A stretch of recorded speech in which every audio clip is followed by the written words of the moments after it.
अंतवंत इमे देहा नित्यस्योक्ताः शरीरिणः अनाशिनो प्रमेयस्य तस्माद्युध्यस्व भारत। इस नाशरहित अप्रमेय नित्य स्वरूप जीवात्मा के ये सब शरीर नाशवान कहे गए हैं। इसलिए हे भरतवंशी अर्जुन, तू युद्ध कर। देह माया का कार्य है और इसका नष्ट होना तय है, और जो भी देह जन्म लेगी उसका अंत निश्चित ही होगा।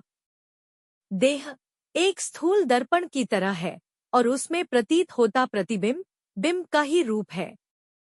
अर्थात जैसे बिंब अप्रमेय नित्य और नाश रहित है, प्रतिबिंब भी अप्रमेय नित्य व नाश रहित है। अप्रमेय अर्थात जिसे मापा अथवा सिद्ध न किया जा सके। नित्य का अर्थ जो चिरंतन हो, सनातन हो, कभी न नष्ट हो, सदा एक सा रहे। दर्पण के टूट जाने से क्या प्रतिबिंब का नाश हो सकता है? यदि दर्पण के सहस्त्रों भाग व खंड भी हो जाए तो भी उन सभी में प्रतिबिंब समान रूप से प्रकट हो जाएगा। प्रतिबिंब का दर्पण से कोई संबंध नहीं है। प्रतिबिंब दर्पण में दिखाई देता है, लेकिन न तो वह दर्पण का हिस्सा होता है, न ही वह दर्पण के अंदर ही स्थापित होता है।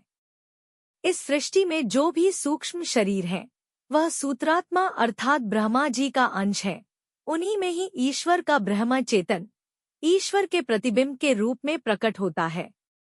अर्थात शरीर बिल्कुल जड़ है, जैसे माटी जो चेतन तत्व है वह इस प्रकृति व माया से बाहर का है, और माया का कोई भी प्रभाव इस चेतन तत्व पर नहीं पड़ता। जीव चेतन तत्व ही है, इसलिए यह अविनाशी, नित्य और अप्रमेय है। इसलिए तू बिना किसी लाभ हानि सुख दुख के भय के युद्ध कर।